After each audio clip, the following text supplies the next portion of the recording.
อันนี้ของ S เด็ก จ้าบนของสติงรถวิชาร ถสีทองนี่นะ รถสีทองกับปาติ้งให้วิชาเลย ก็คือผมปีน้ำหนึ่งเข้าโอเค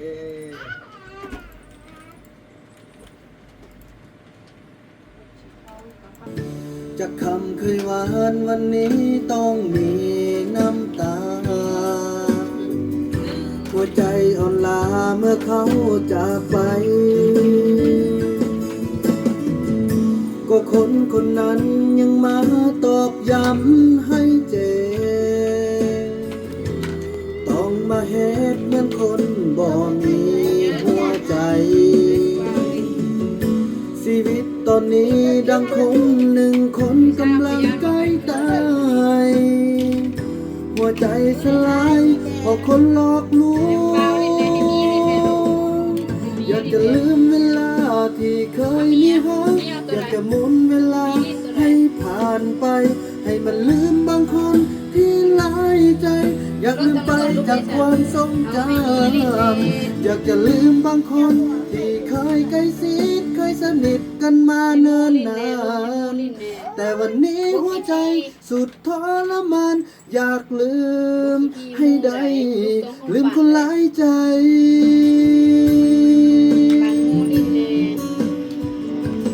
รถของกินทันทุกที่นะรถของลิ้นนะ เอาเดี๋ยวที่จบนี่เนาะ นี่มาบ้านของแม่เนี่ย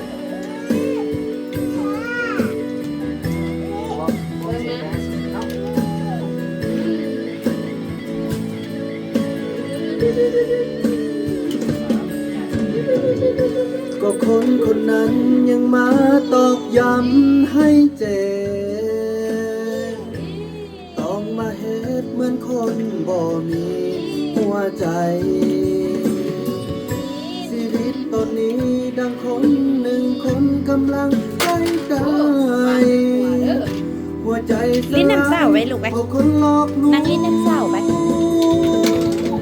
อยากจะลืมเวลาที่เคยมีรักอยากจะหมุนเวลาให้ผ่านไปให้มันลืมบางคนที่หลายใจอยากลืมไปจากความทรงจำอยากจะลืมบางคนที่เคยใกล้ชิดเคยสนิทกันมานานนานแต่วันนี้หัวใจสุดทรมานอยากลืมให้ได้ลืมคนหลายใจ อยากจะลืมเวลาที่เคยมีรักอยากจะหมุนเวลาให้ผ่านไปอย่าลืมบางคนลืมเนี่ย คุณมีกินข้าวเก่งบ่ เกือบหนอ ไม่ละ ใช่ก็กินข้าวเนี่ย ฟังคนนึงเนาะ หน่อย ไม่ การเวลาทำให้ชีวิตของ ใช่ คุณ ที่พวก เป กิ ลี่ย น นไป ข้าวไปมีกินเก่ง ค บ่ วามอ่อนไหวนั่นแหละ บ่กินคือกันอันนี้ก็ได้ เสยสาร บ่ลังกินข้าว จากคำเคยหวานวัน ลิ้นน้ำเศร้าไป ต้อง พ่อแม่ป้อนพวกกินเลยข้าว แม่ ทายทิมกิน หัว ได้ ใจ บ่กิน อ่อนล้าเมื่อเขา กินแต่ป จา ลาก ไป ไข่นะ อันนี้เป็นซีนเป็นอีหยังบ่กินกินแต่แก้ว ตอกย้ำให้ ซี เจ็ นกับพวกกินกินแต่ปลาไข่ เลย กับพวกเส้นกิน หน่อยตอกย้ มี ำ ข้าว ให้ เปียก เจ็บ เขาเฮ็ดเขาเฮ็ดแก้วเฮ็ดแกงอย่างนี้กิ กิ น นตัวไรเก่งเนาะเดียวเนาะเช้ายังให้คำนึงตายเลย การเวลาทำให้ชีวิตของคน เข้า เป ให้ ลี่ย บ่ น ต้อง ไป เลยเดี๋ยวนี้นะพ่อแม่ป้อนให้ จาก ยาย ค กิ วาน มอ่อนไหวนั้นแล้วต้องกลายเป็นคนเสยสาร มาใส่ จากคำเคยหวานวันนี้ต้องมีน้ำตาหัวใจอ่อนล้า อันนี้ยังบ่ได้เข้าโรงเรียนเนี่ย อันเนี้ยเป็นป้าผมเนี่ย เลย เราคนคนนั้นยังมาตอก นั่นก็ป้อน ย้ำให้ เป็นป้า เจ็ แต่มีแต่ บ เขาเมียอย่างเดียวคนอื่น ต้องมา เข้าเอาใจไปกินเดี๋ยวเขาเมีย บ่มีหัวใจ ก็ผมก็ยอมกินเดี๋ยว ชีวิตตอนนี้ดังคนหนึ่งคนกำลังใกล้ตาย หัวใจสลายเพราะคนหลอกลวง โดย อยากจะลืมเวลาที่เคยมีฮักอยากจะหมุนเวลาให้ผ่านไป ให้มันลืมบางคนที่หลายใจ อยากลืมไปจากความทรงจำอยากจะลืมบางคนที่เคยใกล้ชิดเคยสนิทกันมาเนิ่นนานแต่วันนี้หัวใจสุดทรมานอยากลืมให้ได้ลืมคนหลายใจ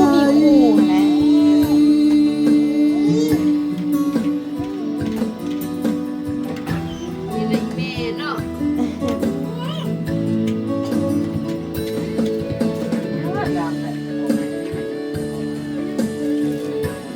เฮ็ดน่ะเหมือนเฮาปีไปก็ฮับแล้วเนาะแม่นบ่ บางโรงเรียนก็ห้ามแต่6 เดือน เออบ้านนอกเขาโด ก็คน นคนนั้นยังมาตอกย้ำให้เจ็บ ปีหน้า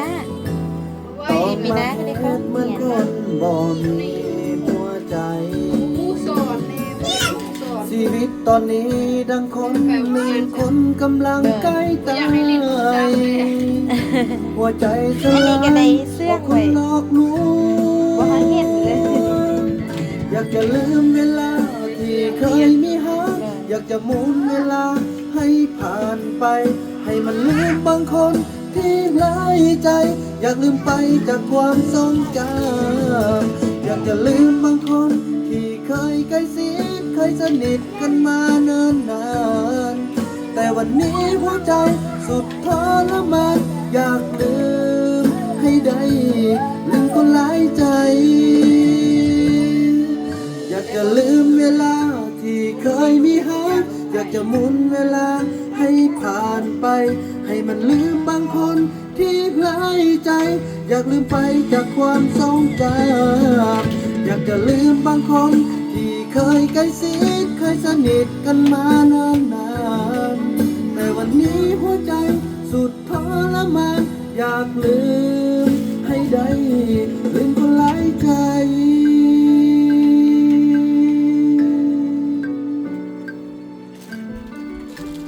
ว้าวยอดแต่เอามาเจาะยังบอลไหนดียังบ่โอเคเล็กน้อยเนาะ โอเคบ่มีอาการเวลาทำให้ชีวิตของคนเปลี่ยนไปเฮ็ดเอาไว้เวลาห้องเพลงจากความอ่อนไหวนั่นแหละต้องกลายเป็นคนใจจากคำเคยหวานวันนี้ต้องมีน้ำตาหัวใจอ่อนล้าเมื่อเขาจากไป ก็คนคนนั้นยังมาตอกย้ำให้เจ็บต้องมาเฮ็ดเหมือนคนต้องมาเฮ็ด ไป อันนี้เป็นเงิน200,000เด้อน้องเด้อ โอ้ขอบใจ 200,000ไปมานี่เอาพี่ส้มจูนแคน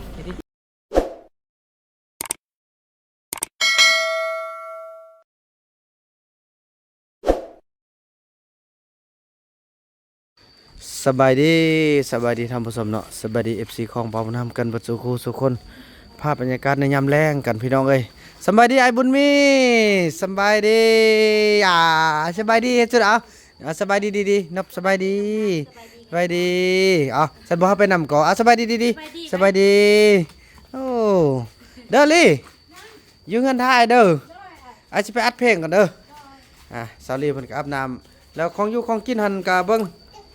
ซื้อไปให้แล้วเด้อพากันพวกกินเอาเด้อไอ้เฟืองยืนท่าน้องไปอัดเพลงก่อนเด้อไอ้บุญคำเด้ออยู่พ่อไปอัดเพลงก่อนเด้อยืนท่าเด้อขอให้เพลงพี่น้องเอ้ยถือว่าเขาจะได้ไปอัดอันเทื่องนี้ก็แม่นห้องอัดของคนพิการเขาเจ้าตาบอดเด้อไอ้เขาเจ้าตาบอดน่ะเขาเจ้ายังเฮ็ดดนตรีเป็นน่ะพอบ่าวนำก็เคยไปอัดน้ำลายเทื่อเนาะกับรายผลงานเพลงแล้วก็พิเศษมื้อนี้พี่น้องบ่าวนำได้นัดเอาอาจารย์ตีบเนาะเพิ่นก็เป็นน้องนั่นแหละเนาะเพิ่นก็เป็นรุ่นน้องแต่เพิ่นก็มีความสามารถแต่ว่า สงสารพี่น้องเขาเป็นคนตาบอดพิการตา แต่เขาก็มีความสู้สนเนาะส่วนอาจารย์ติ๊บนี่ก็ถือว่าหรือว่าน้องติ๊บนี่เพิ่นก็เฮ็ดเพลงให้บ่าวบุญนำก็หลายเพลงพอสมควรเนาะเพลงที่ฮู้จักกันนั้นก็คือเพลงนักรบสุดข่าวพี่น้องเนาะบ่าวบุญนำจะให้ทุกคนได้ฟังนำกัน แล้วก็ไปพบกับอาจารย์ติ๊บเพิ่นเป็นคนตาบอดพี่น้องแต่ละมื้อนี่แบบคืออนนี่ยังไปตลาดเนาะไปเปิดตู้ห้องเพลงเพื่อเอาเงินบริจาคนะพี่น้องแปลว่าสิเป็นข้อท่านกับบ่แม่นพี่น้องแบบไปสู้ความสมาร์ทนะแบบบ่มีแนวหาเงินสู้เลี้ยงลูกเลี้ยงเมียเดี๋ยวไปเบิ่งว่าเพิ่นมีลูกจักคนพี่น้องเพิ่นสามารถเลี้ยงได้กันแต่ละมื้อก็ได้มื้อละ10มื้อละ20,000พอแต่เลี้ยงครอบเลี้ยงครัวพี่น้องน่าสงสารเด้มื้อนี้บ่าวนำได้โอนเงินให้เพิ่นมาทาอยู่ห้องอัดแล้วเนาะแล้วก็จะกินข้าวอยู่หั่นบ่าวนำก็โอนเงินไปทางน้องแสงไฟเจ้าของแสงไฟสมทบ500,000กีบเพื่อซื้อของอยู่ของกินถือว่าเขาเจ้าเป็นผู้น้องแสงไฟผู้อัดเพลงนั้นก็เป็นคนพิการตาคือกันพี่น้องแต่ก็ยอมรับความสามารถของเขาอยากให้พ่อต้องเรื่องเขาเป็นแบบนี้แหละพี่น้องเอ้ยแล้วที่น่าสงสารก็คืออาจารย์ตีบเนาะเพิ่นสู้ซนเลี้ยงลูกเลี้ยงเต้ามา4คนบ่พี่น้องฟังบ่ผิดเนาะที่บ่าวบุญนำได้ตอนที่บ่าวบุญนำจะไปบวชนะพี่น้องเนาะหลายคนหลายท่านจะเห็นว่าบ่าวบุญนำเพิ่นเป็นหนี้บ่าวบุญนำยืมไปซื้อตู้นั่นแหละพี่น้องตู้มาห้องเพลงตามตลาดนั่นแหละเพื่อเอาเงินมาเลี้ยงแล้วบัดนี้มันผ่านเป็นปี2ปีเพิ่นก็บ่มีเงินใส่บ่าวบุญนำก็สำหรับไอ้เพิ่นเลยมือที่บ่าวบุญนำจะไปบวชอยู่ที่วัดเขาเข็มทิศนะบ่าวบุญนำก็สละให้เลยแต่มื้อนี้บ่าวบุญนำก็ไปนัดเพิ่นกินข้าวเนาะมาบ่าวบุญนำส่งเงินให้แล้วให้เพิ่นจ้างรถก๊อกๆมาเนาะมาส่งถึงที่แล้วก็ท่าพุ่นแหละพี่น้องพอเฮาก็จะได้เดินทางต่อก็ถือว่าจังซั่นแหละพี่น้องได้ช่วยกันไปถือว่าคนเฮานี่ต่างกันพี่น้องเนาะเกิดมาเลือกเกิดบ่ได้นะแต่ว่าเลือกที่จะทำได้เป็นกำลังใจให้เนาะ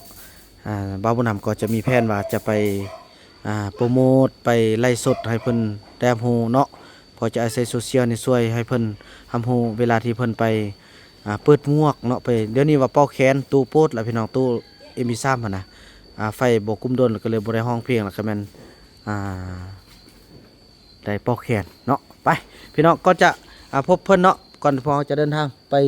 รับชมผลงานเพลงที่บ่าวบุญนำได้ประพันธ์เองเนาะแล้วก็ดนตรีของอาจารย์ผู้เพิ่นพิการคนนี้เฮ็ดในเมื่อปี2019ได้พี่น้องเนาะกับบทเพลงนักรบสุดข่าวเนาะแล้วก็พบกันอยู่ที่ห้องอัดเลยพี่น้องเนาะไปพี่น้องเอ้ย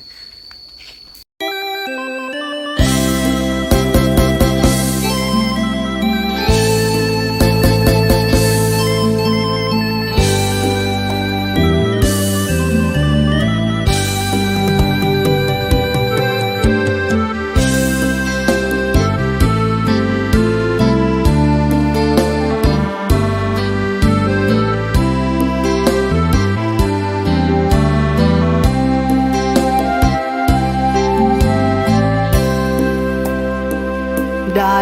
ยินข่าวมาเจ็บปวดอุลาน้ำตาล่วงล้นแทนเจ้าทีมงานทุกคนค่ำคืนอดทนอยู่กับหน้าที่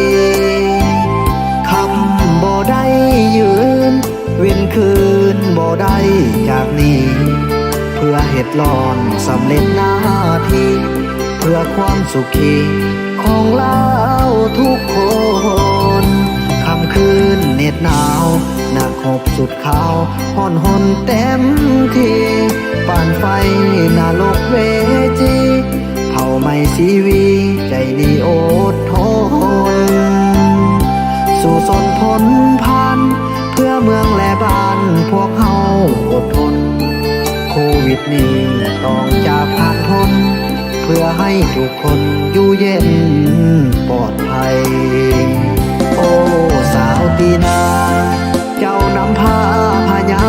ตลาบาดใจคนลาวหอนหนทั้งศาสตร์โควิดระบาดปิดปานคันเมือ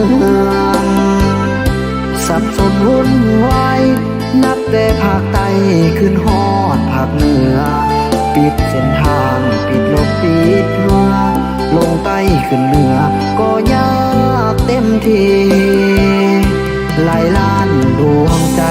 ขออวยพรใส่ให้เจ้าทุกคน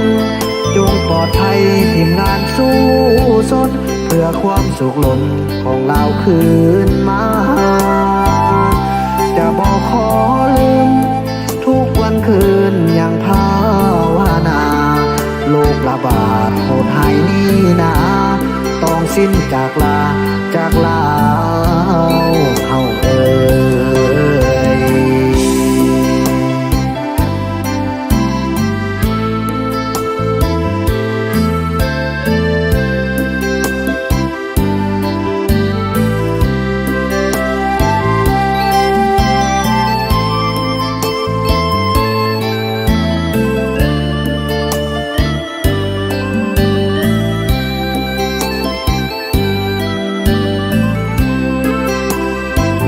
โอ้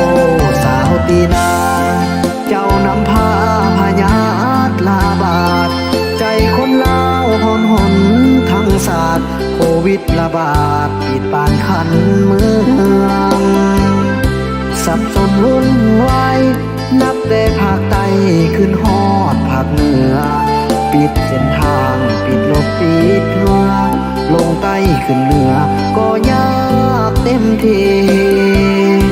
หลายล้านดวงใจขออวยพรใส่ให้เจ้าทุกคนจงปลอดภัยทีมงานสู้สนเพื่อความสุขล้นของเราคืนมาจะบอกขอลืม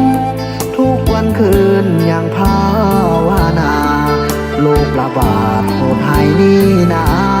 ต้องสิ้นจากลาเฮาเอ่ย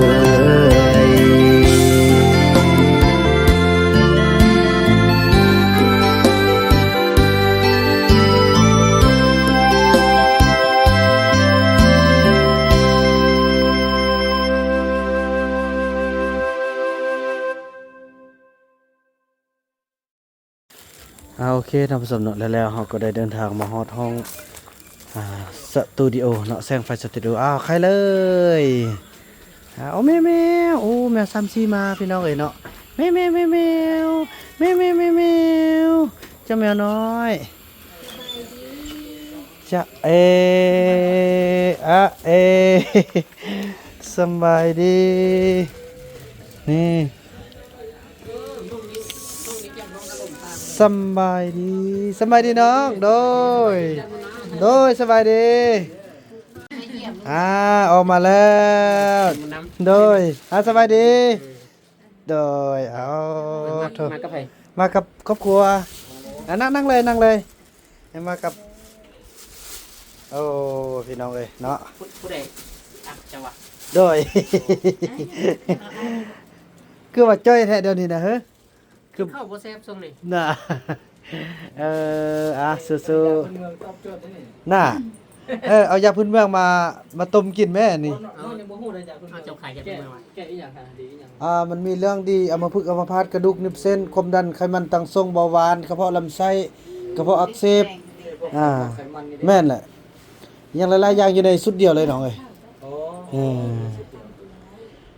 เด้อกินข้าวบ่แซ่บนี่ก็ใส่ได้บ่โดยได้กินข้าวบ่แซ่บนอนบ่หลับอันนี้แท้ ขายสุดเท่าใดท่องละแสนท่องละแสนเป็นสุดละแสนบ่ได้ยิบมาซ้ำนี่นี่อันนี้ก็ถือว่าเพิ่นแท้ว่าบ่เห็นหุ้งเลยเด้พี่น้องเอ้ยเนาะแม่เนาะแล้วก็ลูกแท้ปกติทุกอย่างโอ้น่ารักคือชาวญี่ปุ่นเลยพี่น้องเอ้ยทางพ่อเพิ่นก็เห็นพี่น้องแต่ต้องได้ใส่อันนี้ก็สิตาเนาะน้องเนาะใส่สิตาคันบ่ใส่สิตาบ่เห็นเลยบ่ก็เรียกว่าลำบากหลายอย่างบ่อยากเป็นละเป็นเบอร์เลยเนาะแต่ว่าเก่งยอมรับเลยเอาไปจะได้อาจารย์ตีพอนี่ไว้ในตาดนละเป็นปีแล้วบ่เนาะโอ้ไอ้บุญมีก็จนได้เท่าใดบุญมีได้2 ปีปลาย2 ปีปลายเราที่เฮาบ่เห็นกันสิแม่นนะดีใจนำได้เห็นกันบัดนี้บ่แม่นเป็นต้นแต่ละมื้อนี่ไปห้องเพลงอยู่ไสก็อยู่ตลาดอยู่ตามตลาดเลยแม่นตามตลาดแต่ละมันก็เปลี่ยนไปบ่ได้ไปตลาดเก่าอ๋อมีไปตลาดนึงมื้อหน้าไปตลาดนึงแต่ละมื้อก็พอมีคนมาซัพพอร์ตมาสนับสนุนอยู่ติมีหลายมีน้อยแต่ละมื้อต่างแต่ว่ามีแน่ๆเนาะโอ้ดีใจลูกจักคนก็ลืมละ 2คนเนาะโดยพี่น้องก็จังสิโอ้ยอยากให้พอตรงเรื่องเขาเป็นอันนี้เด้พอตรงเรื่องนี่มือตีนทุกอย่างครบแต่ว่าขี้เหล้า พอตรงเรื่องขี้คร้านนี่กินแล้วนอน คือแต่เฮานี่สู้ชีวิตไทโอนั่นนี่เนาะเธอดีใจเอ๊ะอยู่ใกล้สินี่เห็นบ่เห็นไอ้บุญนำบ่ตอนนี้ เห็นแต่ว่าบ่ชัดเจนบ่เห็นเป็นหน้า โอ้ มันแบบห้องมืดอันนี้แล้วมันเป็นอะไรคันอยู่ทางนอกอย่างนี้ได้อยู่เห็นเต็มๆอยู่ เป็นมัวอันบ่ แม่น อืม บ่ไงฮู้รับแสงแคบนะ อ๋อ ไปบัดนี้สิได้อัดเพลงก่อนแล้วสิมากินข้าวเนาะอันนี้เน้นแบบบ่แม่นนั่นดอกอยากเอาไว้ให้ลูกค้าร้านได้เบิ่งแล้วก็เอาไว้ห้องตอนกินเหล้าซั่นแหละมีพ่ออกหักอ๋อได้เอ๊ะจะได้น้องเริ่มแล้วบ่เฮานะแล้วว่าน้องพักผ่อนก่อนเนาะ เบิ่ง อ่า เบิ่งละว่าน้อง พี่น้องมาเบิ่งบอลสิอัดก่อนเนาะนี่เคยมาจุดนี้หลายเทื่อแล้วเด้อพี่น้องเนาะนี่ก็ยังมาคือเก่าพี่น้องขึ้นฮอดคิดถึง ใจเด้อที่มาเยี่ยมมายาม หน่อย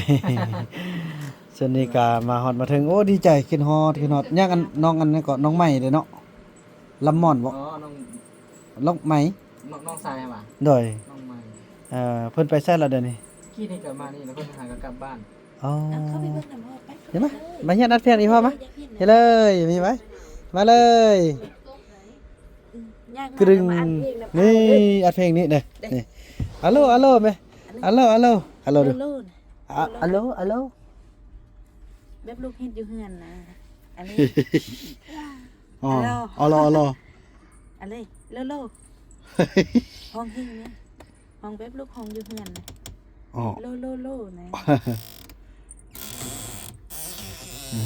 ไปเอาอันนี้เอาก็เลยเนี่ยมาละห้องเพลงเป็นห้องได้ลูกเด้อกำลังตั้งโปรแกรม ง่ายๆเลยมาอัดเพลงอันนี้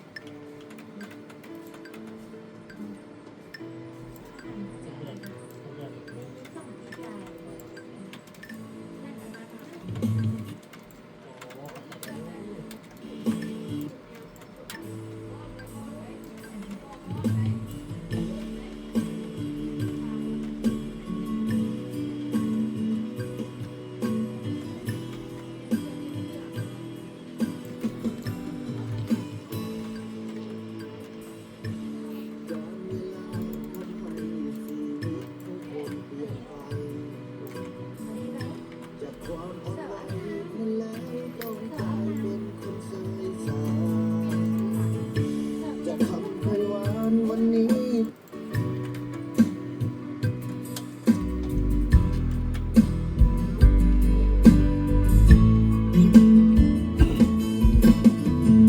ก็คนคนนั้นมาตอกย้ำให้เจ็บต้องมาเฮ็ดเหมือนคนบ่มี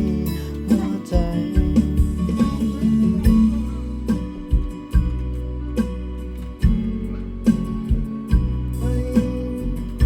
จิตใจสลายเพราะคนหลอกลวงอยากจะลืมเวลาที่เคยมีหาอยากจะหมุนเวลาผ่านไปอยากจะลืมบางคนที่หลายใจอยากลืมไปกับคนเจ้าที่เคยใกล้ชิด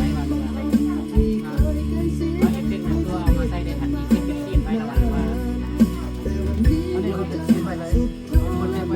อยากรู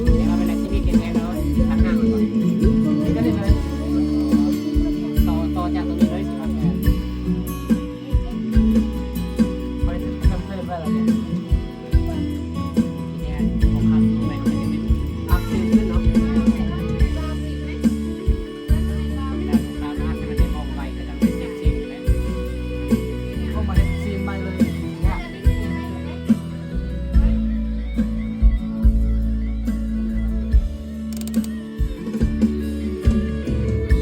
แต่คนคนนั้นยังมาตอกย้ำให้เจ็บต้องมาเฮ็ดเหมือนคนบ่มีหัว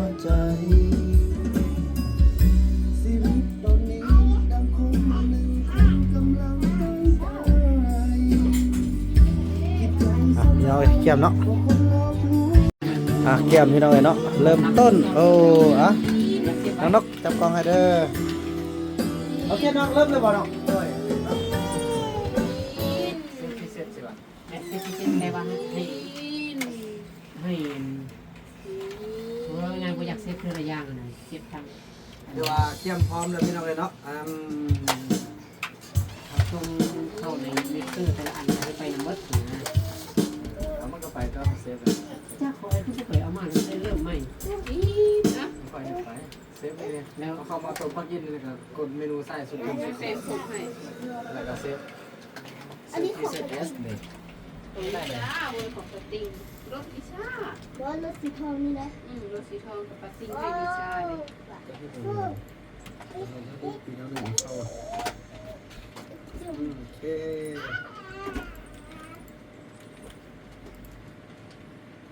ทองกับปาติงเอาไปดูก็ เปเปอร์เวอร์ชันใหม่นี่ มีไหม แห้ง จ๊ะ ที่ไร มี เก่า มีเราซื้อมี เอาเดียวมันแล้วน้ วา อง ว เนาะ ซื้อมี โอเค พิซซ่ามีคือแบบ มันจะบอกตำแหน่งใหม่ โอเค วาว พอดี ซื้อ เลย มี เดี๋ยวละ มันจะ ซื้อมีเราซื้อมี แล้วพอดีเลย ลิ้นน้ำเศร้าไปลูกไป อุ่น เนาะ เลย ขอนำมาให้อีกแล้ว ไอ้บุญมีอันน้ำไปหาอายบ่ มาให้อุ้มด้วยสัน หาอ้าวบ่ลูก จักโลละหัน อันนี้ป่ะ 12 โอ้แม่พูด ลืม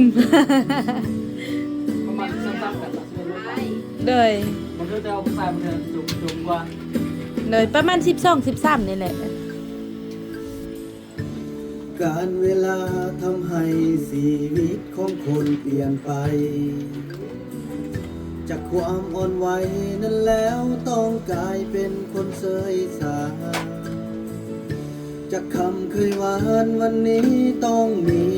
น้ำตา หัวใจอ่อนล้าเมื่อเขา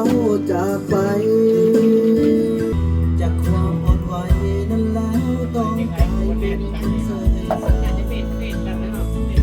จากคำเคยหวานวันนี้ต้องมีน้ำต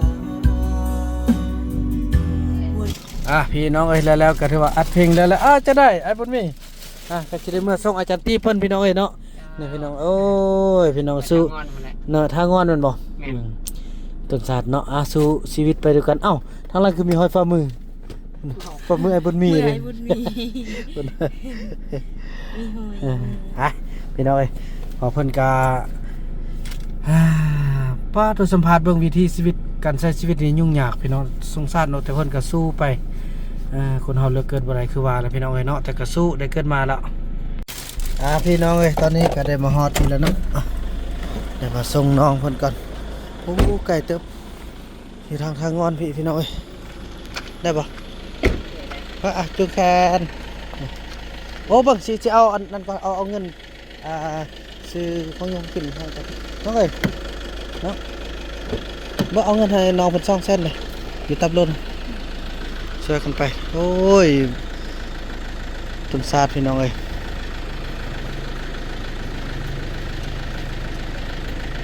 ช่วยได้ก็ช่วยกันไปโอเคยินดีเด้อลูกเด้อไปอันนี้เป็นเงิน2 เส้นเด้อน้องเด้อ โอ้ขอบใจเลย 2 เส้นไปมานี่พี่ส้มอันเป็นซะได้ก่อนว่าเรื่องอันตัวอันไอ้ซื้อให้นั่นเดี๋ยวนี้อันเพ่แล้ว แม่นแบตเสื่อม เป็ดเสื่อมแล้ว แม่นแบตเสื่อมโมเป็นแบบเพศหรอกมันยังดีอยู่ทั้งแบตเสื่อมสุด กันไอ้ได้ค่ายคือไอ้ว่าไอ้สัญญาเด้อถ้าไอ้ได้ค่ายอันยาสุดนี้ 5,200แล้วไอ้สิซื้อหน่วยมาให้น้องหน่วยโพสต์นี่ก็ได้มันมื้อนี้อันสิค่ายให้เวียดไปซ้อม แล้วเฮ็ดจังได๋มีแต่เป้าแขนเดี๋ยวนี้ แม่นมีแต่เป้าแขน ม หลายคนคันว่าหลายคนที่เบิ่งอยู่ในตอนนี้ก็คือสิเคยเห็นอยู่ดอกอยู่ตามตลาด ก็ถือว่ายังแม่นอัน5เงินใส่ตู้น่ะยังแม่นตัวที่ไอ้ซื้อให้เนาะ แม่น โอเคไอ้สิซื้อหน่วยมาให้คันว่าไอ้ได้ค่ายช่วงเดือนนี้ว่าไอ้ไปจำห้องไปช่วยจำห้องนี่พี่น้อง ไปเบิ่งห้องเลยเนาะ นะโอ้ยพี่น้องไป คือคนเมาเหล้านี่เนาะย่างนี่เนาะได้ก้มเบิ่งให้พี่น้องเอ้ยเสาห้องแถวเดือนเท่าใดนี่นะเสานี่ เดือนหนึง750,000 7,500เนาะพี่น้องเอ้ย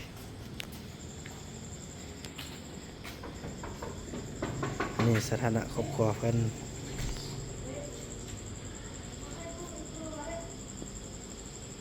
สู้ๆเด้อ โอเค ป้าเนาะขอให้ได้ไข้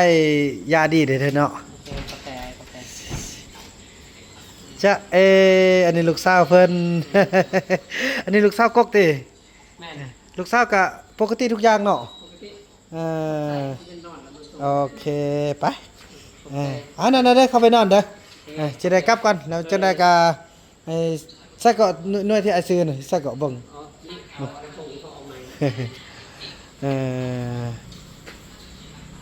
โอ้นอนนี่เลยเนาะโอ้นี่ครอบครัวเพิ่นบ่เห็นเฮาดอกเนาะ นี่ เอาบ่กังมงเลยเนาะโอ้อันนี้ในบ้านซื้อให้น่ะ นี่เห็น เออโถหาเงินห้องเพลงอ่ะเพิ่นก็สิเพิ่นซื้อ ผมอ่างยังดีหมดนะเสียแต่แบตเสื่อม อ่ะซื้อส่วนละบางอาจสิซื้ออันคิวเก่าให้ โอเคกาแฟ